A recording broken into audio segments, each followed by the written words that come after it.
আসসালামু আলাইকুম। আশা করি আপনারা সবাই ভালো আছেন। ওয়েলকাম টু আলামিন ব্রেইন। তো আজকে কথা বলবো যে আপনাদের ঈদে আসলে কোন ধরনের প্রোডাক্ট নিয়ে বিজনেস করা উচিত। দেখেন, বাংলাদেশে ঈদের হচ্ছে যে সবচেয়ে বড় একটা মার্কেট আছে বা হিউজ পরিমাণ একটা সেল হয়, সেটা হচ্ছে যে কি ক্লোথিং ক্লোথিং বিজনেস। তো ক্লোথিং মানে কি জামা কাপড়। তো জামা কাপড় কিন্তু একটা হিউজ মার্কেট রয়েছে বাংলাদেশে ঈদের সময়।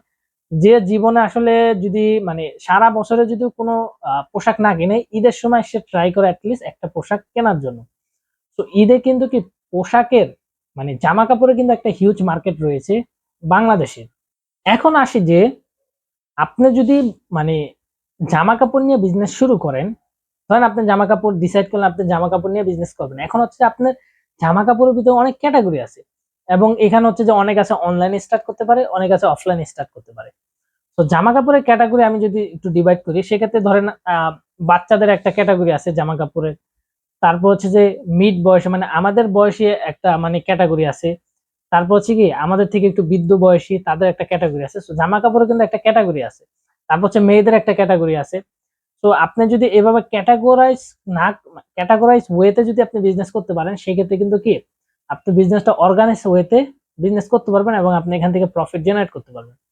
আমি যদি বাচ্চাদের ক্ষেত্রে আসি, বাচ্চাদের কিন্তু কি আপনি যদি বাচ্চাদের প্রোডাক্ট সোর্স করা আপনার জন্য সহজ হয়, তাহলে কিন্তু কি আপনি বাচ্চাদের প্রোডাক্টে বিজনেস করতে পারেন। এটা হতে পারে অনলাইন বা অফলাইন।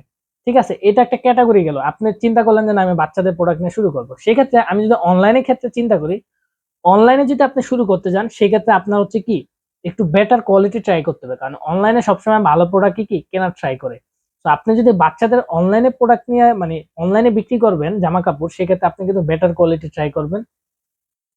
আর হচ্ছে যে আপনি যদি অফলাইনে শুরু করতে যান, যেমন ধরে নিচ্ছে আপনি অফলাইনে ফুটপাতে শুরু করবেন, যদিও আপনি কি ঈদের আগে তো আর আপনি শোরুম নিবেন না বা বড় ঠড় দোকান নিবেন না, কারণ বেশি দিন সময় নাই ঈদের। তো সেই ক্ষেত্রে আপনি কি করতে পারেন, ফুটপাত দিয়ে শুরু করতে পারেন। তো সেই ক্ষেত্রে আপনি জাস্ট কোয়ালিটি কম খারাপ বলতে গেলে কি, ওইটা হচ্ছে যে আপনার ফুটপাতের থেকে তো কিনবে, সেক্ষেত্রে আপনি একটু খারাপ কোয়ালিটি হলেও সমস্যা নাই, আপনি কিন্তু বিক্রি করতে পারবেন অফলাইনের ক্ষেত্রে। কিন্তু অনলাইনে কিন্তু কি ডেফিনেটলি বেটার কোয়ালিটি মেনটেন করতে হবে আপনাকে। তারপর হচ্ছে যে আমি যদি আসি যে মানে টি শার্ট, তারপর হচ্ছে জিন্স প্যান্ট, এগুলার কিন্তু একটা হিউজ মার্কেট রয়েছে। আপনি কিন্তু কি এগুলা নিয়ে বিজনেস করতে পারেন। তারপর হচ্ছে পাঞ্জাবি আছে। তারপর মেয়েদের ক্ষেত্রে যদি আমি আসি, সেক্ষেত্রে থ্রি পিস আছে, শাড়ি আছে, তারপর মেয়েদের জুতা আছে, ছেলেদের জুতা আছে। ঠিক আছে, তো এরকম কিন্তু কি ক্যাটাগরি আছে। সো আপনাকে একটা ক্যাটাগরি চুজ করতে হবে, আপনাকে একটা কি ক্যাটাগরি চুজ করতে হবে। ধরেন আপনি চিন্তা করলেন আপনি পাঞ্জাবি বিক্রি করবেন, সো আপনি কিন্তু কি পাঞ্জাবিতে ফোকাস করতে পারেন। আপনি যদি মনে করেন যে আমি থ্রি পিস নিয়ে শুরু করবো, আপনি কিন্তু থ্রি পিস নিয়ে শুরু করতে পারেন। এটা হতে পারে অনলাইন বা অফলাইন। তবে আমার রেকমেন্ড থাকবো, যদি আপনি অফলাইনে শুরু করেন, সেক্ষেত্রে কোয়ালিটিটা খারাপ হলেও ওইটা আপনি বিক্রি করে দিতে পারেন, বাট অফলাইনে অনলাইনের ক্ষেত্রে সবসময় বেটার কোয়ালিটি প্রয়োজন হয়। তো যদি আপনি অনলাইনে শুরু করেন, সেক্ষেত্রে কিন্তু কি আপনি ডেফিনেটলি কোয়ালিটি ফোকাস করতে হবে, আপনাকে কোয়ালিটিটা মেনটেন করতে হবে। সবসময় অনলাইনে ট্রাই করবেন বেটার কোয়ালিটিটা বিক্রি করার জন্য, এবং ইউনিক ডিজাইন ট্রাই করবেন। কারণ কারণ অনলাইনে সবসময় ইউনিক জিনিস চায় মানুষজন।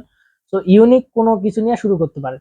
এখন কথা হচ্ছে যে আপনার কোনটা নিয়ে শুরু করা উচিত, যেটা আপনার জন্য সহজ হয়, সোর্স করা সহজ হয়, যেটা সম্পর্কে আপনার ভালো আইডিয়া আছে, ওইটা নিয়ে আপনি কিন্তু কি শুরু করতে পারেন। সো আপনি কিন্তু কি এই ঈদের ক্লোথিং বিজনেস নিয়ে কিন্তু কি আপনি একটা আহ, শুরু করতে পারেন, এবং এখান থেকে কিন্তু আপনি হিউজ পরিমাণ একটা প্রফিট জেনারেট করতে পারেন। আপনি যদি ঠিক ওয়েতে শুরু করতে পারেন, সেক্ষেত্রে কিন্তু কি আপনি এখান থেকে ভালো পরিমাণ একটা সেল আনতে পারবেন। তো তারপর হচ্ছে যে বিউটি অ্যান্ড কসমেটিক। তো ঈদে কিন্তু কসমেটিক্সের কিন্তু কি হিউজ একটা চাহিদা রয়েছে, এবং যেহেতু মেয়েদের আইটেম, এই ধরনের আইটেম কিন্তু মেয়েরা ঈদের সময় সব সময় কেনাকাটা করে, বাট ঈদের ক্ষেত্রে একটু বেশি। ঠিক আছে, তো বিউটি অ্যান্ড কসমেটিক্স এর ব্যাপার ক্যাটাগরি যদি আমি আসি, কসমেটিক্স এর কিন্তু কি এটা হচ্ছে যে মেয়েদের ক্ষেত্রে অনেকটাই প্রযোজ্য, যেহেতু কসমেটিক সম্পর্কে মেয়েদের আইডিয়া বেশি। তো এটা একটা মেয়েদের জন্য একটা ভালো একটা বিজনেস। সো কসমেটিক নিয়ে কিন্তু আপনি বিজনেস করতে পারেন, হতে পারে অফলাইন বা অনলাইন। আমি যদি অফলাইনের ব্যাপারটা আসি, অফলাইনে আসলে কোয়ালিটি তত একটা ম্যাটার করে না। অফলাইনে আসলে আপনার কোয়ালিটির উপরে আসলে তারা টাকা দিবে। সেখানে আপনি দুই ক্যাটাগরির মানুষে পেয়ে যাবেন। যারা কোয়ালিটি চায় তারা ধর ফুটপাতে যাবে না, আর যারা লো কোয়ালিটি চায় তারাই হচ্ছে ফুটপাত থেকে কেনাকাটা করবে। তো ফুটপাতে যদি আপনি বিক্রি করেন বা অত বড় দোকান নিতে না চান, সেক্ষেত্রে আপনি কিন্তু লো কোয়ালিটি মাল নিয়ে বিজনেস করতে পারেন, কম দামি মাল। আর যদি আপনি অনলাইনে ট্রাই করতে চান, সেক্ষেত্রে আমি আবারও রিকমেন্ড করবো যে কোয়ালিটি মেনটেন করবেন, ইউনিক প্রোডাক্ট ট্রাই করবেন, যেটা মানুষ কি চায়। কারণ অনলাইনে ব্যাপারটা হচ্ছে যে আপনার যদি সে লো কোয়ালিটি মাল কিনতে চায় সেক্ষেত্রে কিন্তু কি তার বাড়ির পাশে বা দোকান বাজার থেকে সে কিনতে পারে। তো সে অনলাইনে অর্ডার করবে মানে কি সে ইউনিক বা ভালো প্রোডাক্ট কি আশা করে। তো সেই ক্ষেত্রে আমি বলবো যে আপনি যদি কসমেটিক সম্পর্কে ভালো আইডিয়া থাকে বা আপনি যদি এটা সোর্স করা আপনার জন্য সহজ হয়, সেক্ষেত্রে বলবো যে কসমেটিকের কিন্তু একটা হিউজ মার্কেট রয়েছে ঈদের সময়, এবং এটার কিন্তু কি অনেক পরিমাণে সেল জেনারেট হয় ঈদের সময়। তো আপনি কিন্তু কি বিউটি অ্যান্ড কসমেটিক ক্যাটাগরি যে কোনো প্রোডাক্ট নিয়ে কিন্তু আপনি বিজনেস করতে পারেন। এটা মেয়েদের ক্ষেত্রে অনেকটাই প্রযোজ্য এবং মেয়েরা কিন্তু কি এই ক্যাটাগরি নিয়ে বিজনেস করতে পারে। ঠিক আছে? তো এই যে যে দুইটা ক্যাটাগরি, এই দুইটা ক্যাটাগরি যদি যে কোনো স্পেসিফিক একটা ক্যাটাগরি নিয়ে বিজনেস করতে পারেন, যেমন আমি যদি ক্লোথিং এর ব্যাপারটা আসি, ক্লোথিং কিন্তু কি ক্লোথিং একটা বিশাল ক্যাটাগরি। এটার ভিতর আপনাকে ভাগ করতে হবে যে আমি ভাই পাঞ্জাবি নিয়ে বিজনেস করবো, যে পাঞ্জাবি ফোকাস দেয়।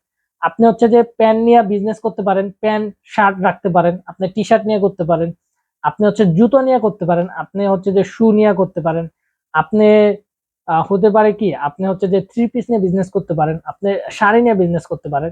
মেইন কথা হচ্ছে যে আপনি যে কোনো প্রোডাক্ট নিয়ে বিজনেস করতে পারবেন, যে প্রোডাক্ট আপনার জন্য সহজ হয়, সোর্স করতে সহজ হয়, যেটা আপনি ভালো বোঝেন ওইটা নিয়ে আপনি শুরু করতে পারেন।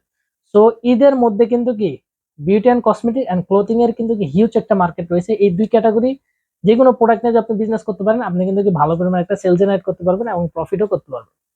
তো আই হোপ আপনারা একটা আইডিয়া পেয়ে গেছেন, এবং তারপরে যদি আপনাদের কোনো কোশ্চেন থাকে, কোনো বিষয়ে কনফিউশন থাকে, আমাকে কমেন্টে জানান, আমি আপনাদেরকে অ্যান্সার দেওয়ার চেষ্টা করব। তো আজকে এই পর্যন্ত, সবাই ভালো থাকবেন, সুস্থ থাকবেন, আল্লাহ হাফেজ।